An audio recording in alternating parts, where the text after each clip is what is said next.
justice. Justice, justice, We want justice. justice, justice. ये दादागिरी बंद करो. बंद करो, बंद करो, SIR बंद करो. बंद करो, बंद करो, अरे वो चोरी बंद करो. बंद करो, बंद करो। एसआईआर को लेकर के विपक्ष ने बिल्कुल अपनी तरफ से स्थिति साफ कर दी है कि एसआईआर को कबूल नहीं किया जाएगा, एसआईआर को स्वीकार नहीं करेंगे। और इसके साथ में आज राहुल गांधी ने, नेता प्रतिपक्ष, और उसके साथ साथ मल्लिकार्जुन खड़गे, राज्यसभा में विपक्ष के नेता, उन्होंने और उसके साथ साथ समूचे विपक्ष ने एसआईआर को फाड़ करके प्रतीक के तौर पर कूड़ेदान में फेंक दिया। यानी यह तस्वीर यह बताती है कि अब इस मुद्दे पर एक लाइन खींच दी गई है कि हम इससे पीछे नहीं हटेंगे, हम इसको स्वीकार नहीं करेंगे।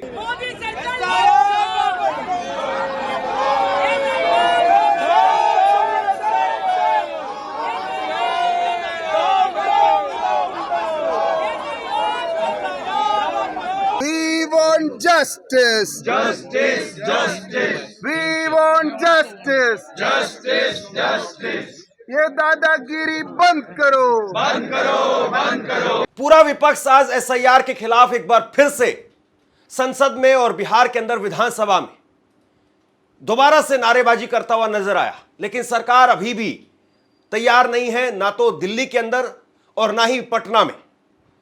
मोदी सरकार से लगातार विपक्ष की मांग है कि आप एसआईआर पर चर्चा करें, लेकिन एसआईआर पर चर्चा नहीं हो रही। एसआईआर पर चर्चा करवाने के लिए ओम बिरला साहब वो भी तैयार नहीं दिखाई दे रहे हैं। हालांकि उन्होंने आज ये जरूर कहा कि वो सरकार से बात करें। अब समझ में नहीं आता, सरकार से बात करेंगे तो कम से कम पहले आप ये साफ करिए कि विपक्ष की जो मांग है वो ठीक है या नहीं ठीक है।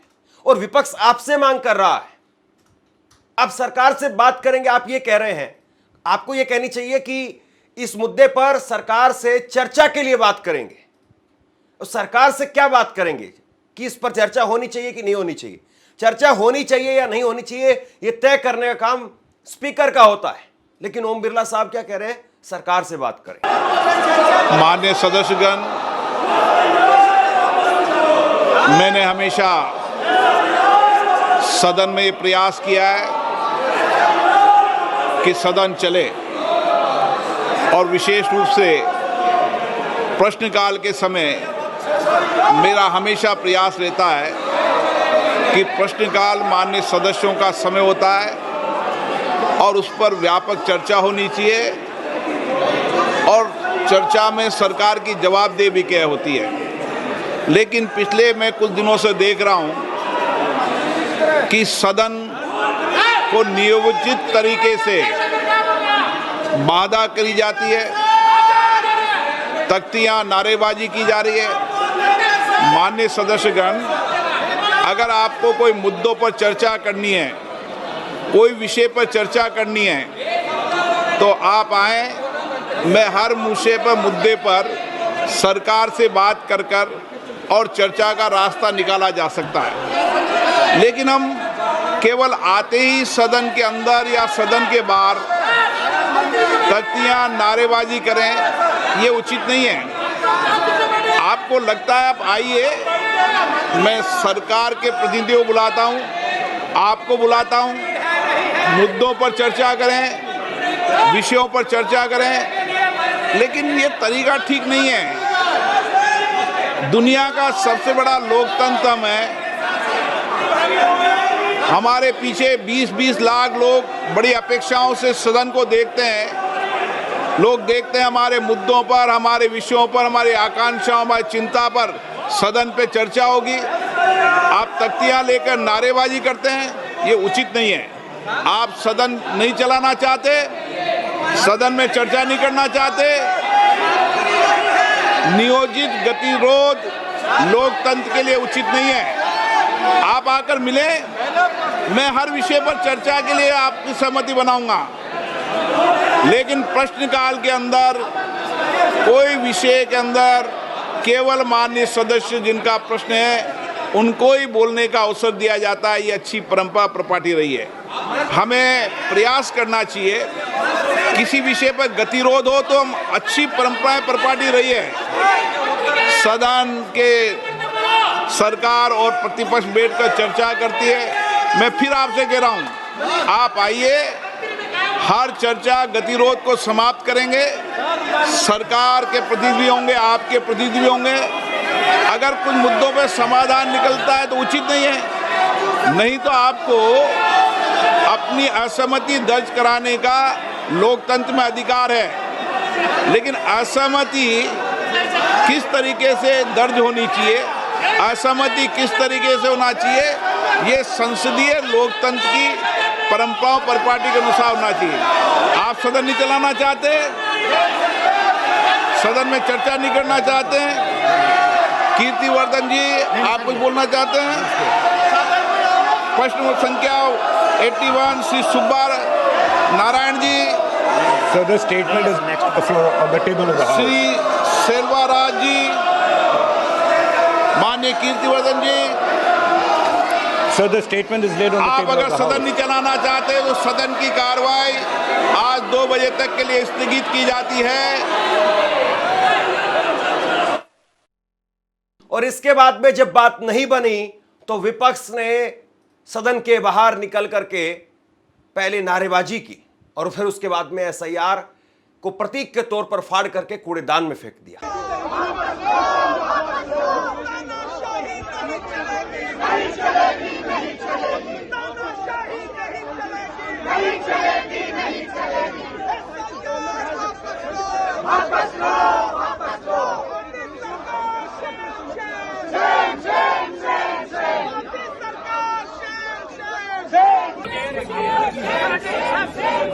मोदी सरकार हाय हाय, मोदी सरकार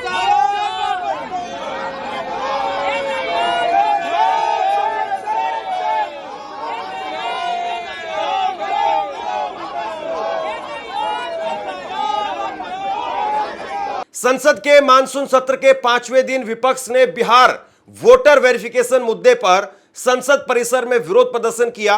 विपक्षी सांसदों ने गांधी प्रतिमा से लेकर के मकर द्वार नए संसद भवन के एंट्री गेट तक पैदल मार्च निकाला। इसमें राहुल गांधी, प्रियंका गांधी, मल्लिकार्जुन खड़गे भी शामिल हुए। मकर द्वार पर पहुंचने पर राहुल गांधी, प्रियंका सहित विपक्षी सांसदों ने स्पेशल इंटेंसिव रिवीजन यानी एसआईआर लिखे पोस्टर फाड़े। उन्हें प्रतीकात्मक तौर पर डस्टबिन में फेंका गया। साथ ही मोदी सरकार हाय हाय के नारे लगाए। उधर लोकसभा में विपक्ष के हंगामे के बाद सदन को दोपहर 2 बजे तक के लिए स्थगित कर दिया गया। राज्यसभा के नेता मल्लिकार्जुन खड़गे ने कहा कि वो यानी केंद्र सरकार गरीबों को उनके मतदान के अधिकार से वंचित करना चाहते हैं और केवल एलीट क्लास को वोट देना चाहते हैं।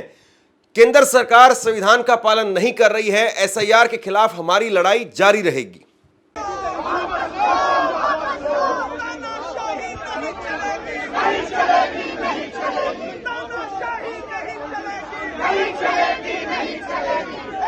मोदी सरकार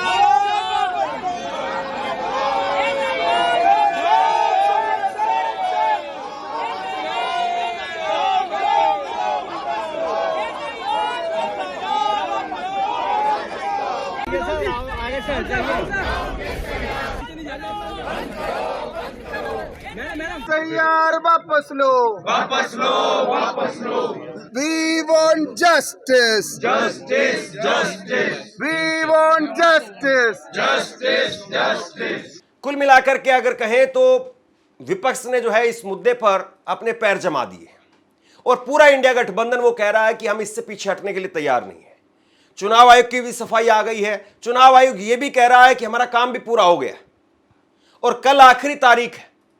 बिहार में वोटर वेरिफिकेशन का जो प्रोसेस चल रहा है इसमें कल आखिरी तारीख है फॉर्म जमा करने की। इसके बाद में आगे की प्रक्रिया होगी। लेकिन सवाल इस बात का है कि इस प्रक्रिया को अगर पूरा विपक्ष स्वीकार ही नहीं कर रहा है तो फिर इस प्रक्रिया का मतलब क्या है। और मामला भी सुप्रीम कोर्ट में पेंडिंग है तो फिर ये प्रक्रिया अगर मान लीजिए कि सुप्रीम कोर्ट ने इस प्रक्रिया को जो है अवैध ठहरा दिया या इस प्रक्रिया पर सवाल खड़े कर दिए तो फिर इस प्रक्रिया का क्या कहा जाएगा। चुनाव आयुक्त ज्ञानेश कुमार ने कहा कि क्या चुनाव आयोग लोकतंत्र की हत्या होने दे। भारत के भविष्य को लेकर के 2 बड़े सवाल हैं। क्या आयोग बिहार में मृत मतदाताओं, राज्य छोड़ने वाले मतदाताओं और फर्जी मतदाताओं को वोट डालने दे। क्या मृत वोटरों के नाम वोटर लिस्ट से हटाना गलत है। क्या विदेशी वोटरों को रोका जाएगा? क्या पारदर्शी प्रक्रिया से तैयार की जा रही मतदाता सूची निष्पक्ष चुनाव और एक मजबूत लोकतंत्र की आधारशिला नहीं है? सभी राजनीतिक विचारधाराओं से परे होकर के इन कठिन प्रश्नों पर गहराई से विचार करना चाहिए। ये ज्ञानेश कुमार कह रहे हैं कि विपक्ष जो है वो विचार करे कि हम जो काम कर रहे हैं उसमें क्या बुराई है। लेकिन ज्ञानेश कुमार इस बात को नहीं बता पा रहे हैं कि इतनी जल्दबाजी किस बात की, क्यों आखिरकार इतनी जल्दबाजी की जा रही है। आप ये बताइए कि आपको अगर यही काम करवाना था तो आप 1 साल पहले करवाते, आप लोकसभा चुनाव के बाद में इसमें लग जाते। और सवाल तो विपक्ष ये पूछ रहा है कि अगर ये मतदाता जो आप बता रहे हैं कि 15 लाख 35 लाख ये जो मतदाता है अगर ये फर्जी है तो इनसे चुनी हुई सरकार यानी मोदी सरकार, क्योंकि इन्हीं मतदाताओं ने 2024 में बिहार में वोट डाला है, तो क्या वो सरकार फर्जी नहीं है? ये विपक्ष की तरफ से कहा जा रहा है। सिर्फ बिहार की बात नहीं है, महाराष्ट्र में इन्होंने चीटिंग की। हमने सवाल पूछे इलेक्शन कमीशन से, दिखाइए, इन्होंने वोटर लिस्ट नहीं दिखाई।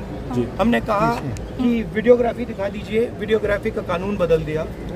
1 करोड़ नए वोटर्स आए थे महाराष्ट्र में और इलेक्शन चोरी किया। ठीक है, कर्नाटक में हमने रिसर्च की है थोड़ी, कर्नाटक में हमने भयंकर चोरी पकड़ी है। मैं ब्लैक एंड व्हाइट में आपको दिखाऊंगा, इलेक्शन कमीशन को दिखाऊंगा। ठीक है, ब्लैक एंड व्हाइट में कि कैसे चोरी की जाती है, कहाँ की जाती है। कर्नाटक में ब्लैक एंड व्हाइट में है हमारे हाथ में। ठीक है, ब्लैक एंड व्हाइट। ठीक है, और यही काम इनको पता लग गया है कि इनका जो गेम है हम समझ गए हैं। लोकसभा चुनाव की बात है। हमने एक कंस्टिट्यूएंसी चुनी, वहाँ पे हमने डीप डाइव किया, क्योंकि प्रॉब्लम क्या है, ये वोटर लिस्ट देते हैं पेपर में, और पेपर की जब वोटर लिस्ट आती है उसको एनालाइज किया नहीं जा सकता। तो एक कंस्टिट्यूएंसी ने हमने पूरी की पूरी वोटर लिस्ट ली, उसको डिजिटल फॉर्मेट किया। 6 महीने लगे हमने, मगर हमने सारा का सारा मतलब इनका सिस्टम निकाल दिया है। ये कैसे करते हैं, कौन वोट करता है, कहाँ से वोट होता है, कैसे नए वोटर बनते हैं, पूरा का पूरा हमें मालूम है। नहीं, अब इनको समझ आ गई बात। ठीक है, और अब इन्होंने क्या किया है कि अब हम बिहार का पूरा सिस्टम नए तरीके से करेंगे, वोटर डिलीट करेंगे और नए तरीके से वोटर लिस्ट लाएंगे। हिंदुस्तान में इलेक्शन चोरी किए जा रहे हैं, ये रियलिटी है हिंदुस्तान की। सबसे बड़ी बात यह है कि ऐसा लग रहा है कि बस भागम भाग करके एक बार इस प्रक्रिया को पूरा कर लिया जाए। वरना आप बताइए कि चुनाव आयोग अगर यही काम करना चाहता था, या चुनाव आयोग के पास में ऐसे कुछ इनपुट थे, या चुनाव आयोग SIR की प्रक्रिया को करवाना चाहता था, तो पहले क्यों नहीं करवाया गया? इतने कम समय में आप करवा रहे हैं, कैसे मुमकिन हो पाएगा? टाइम्स ऑफ इंडिया की खबर के मुताबिक 23 जुलाई 2025 तक की स्थिति है, जिसमें SIR के तहत 98.01% मतदाता सूची कवर की जा चुकी है। यानी 7 करोड़ 90 लाख मतदाताओं में से लगभग 7 करोड़ 75 लाख डेटा रिकॉर्ड कर लिया गया है। इसका मतलब यह है कि चुनाव आयोग कल को यह दावा कर देगा, जब कल इसकी आखिरी दिन पूरा हो जाएगा, तब चुनाव आयोग ये दावा कर देगा कि हमने 100% कर लिया है। 0.00 इतना % बचा है, यानी 10 लाख 15 लाख वोटर केवल जो है वो ऐसे रहे हैं जो इसमें नहीं आए हैं। लेकिन सवाल यह है कि जो आप कह रहे हैं क्या वही सही है, या आपने सिर्फ और सिर्फ जल्दबाजी में खाना पूर्ति करने के लिए या ये आंकड़े पूरे करने के लिए ये किया है? और सबसे बड़ी बात यह है कि सत्ता पक्ष के नेता, ऐसा नहीं कि केवल विपक्षी इसका विरोध कर रहा है, सत्ता पक्ष के नेता वो भी इस पर खुल करके अपना विरोध जता रहे हैं। नीतीश कुमार तो बोल नहीं पा रहे हैं। बताइए, 5 दिन हो चुके हैं और 5 दिनों के बाद में भी अगर बिहार के मुख्यमंत्री, जिस बिहार में SIR की प्रक्रिया चल रही है, उस SIR पर अगर बिहार के मुख्यमंत्री नहीं बोल पा रहे हैं, वो इसके विरोध में बोले, वो उसके पक्ष में बोले, कम से कम बोले तो सही, पता तो चले कि उनका स्टैंड क्या है। लेकिन वो बोलने के लिए तैयार नहीं। कभी कहते हैं कि तेजस्वी यादव के बाप ये थे वो थे, इस तरह की भाषा। आप मुख्यमंत्री हैं भाई, आप कोई छुटभैया नेता नहीं है। लेकिन कभी तेजस्वी यादव को गाली देना, कभी जो है वो लालू यादव को गाली देना, उनके माताजी को गाली देना, राबड़ी देवी को, तो ये काम हो रहा है। आप SIR पर क्यों नहीं बता रहे कि आप SIR पर सरकार के साथ हैं या SIR के खिलाफ हैं? आपके विधायक कुछ और बोल रहे हैं, आपके सांसद कुछ और बोल रहे हैं। नीतीश कुमार के सांसद गिरधारी लाल, उन्होंने कहा कि मेरे बेटे को उनका बेटा जो है वो अमेरिका में, उनके बेटे के दस्तावेज पूरा करने में 10 दिन लग गए। एक सांसद को, जबकि सांसद के घर में जाहिर सी बात है सीए और सब जो है वो लोग होते हैं, उस सारे कागज डॉक्यूमेंट सब उनके पास में होते हैं, वो कह रहे हैं कि हमें नहीं पता कि हमारे डॉक्यूमेंट्स कहां हैं और 10 दिन लग गए हमें डॉक्यूमेंट्स इकट्ठा करने में। तो आप बताइए कि आम जनमानस जो बेचारा सुबह से शाम तक अपनी 2 वक्त की रोटी के लिए भागता रहता है, वो कहां से डॉक्यूमेंट्स लेकर के आएगा? सवाल तो इस बात का है। और वहीं उपेंद्र कुशवाहा वो क्या कह रहे हैं सुनिए जरा। उपेंद्र कुशवाहा ने कहा कि जेन्युइन मतदाताओं को सूची से बाहर नहीं किया जाना चाहिए। एसआईआर की समय सीमा बहुत संकीर्ण है और इसे चुनाव से 1 या 2 साल पहले शुरू हो जाना चाहिए था। इस सरकार के लोग हैं, सहयोगी लोग हैं, वो कह रहे हैं कि अगर कोई जेन्युइन मतदाता है उसको नहीं जो है बाहर किया जाना चाहिए। लेकिन कहां पता चलेगा कि कौन जेन्युइन है कौन फर्जी है? समय ही नहीं है। जब बिल्कुल धक्का धक्की हो रही है, आप अगर एक एक करके उतारेंगे तो पता चल जाएगा कि कौन कौन जो है टिकट वाला आदमी और कौन कौन टिकट वाला आदमी नहीं है। लेकिन आपने पूरा जो है वो एकदम से सारे गेट खोल दिए और सारे गेट से एकदम से पब्लिक आ रही है और जा रही है। कैसे पता करेंगे आप किसके पास में टिकट है और किसके पास में टिकट नहीं है? टीडीपी अलग नाराज है, चंद्रबाबू नायडू वो अलग नाराज है। चंद्रबाबू नायडू की पार्टी, उन्होंने भी जो है इस पर अपनी नाराजगी जताई है। टीडीपी ने चुनाव आयोग को लेटर में इससे पहले नाराजगी जताई थी।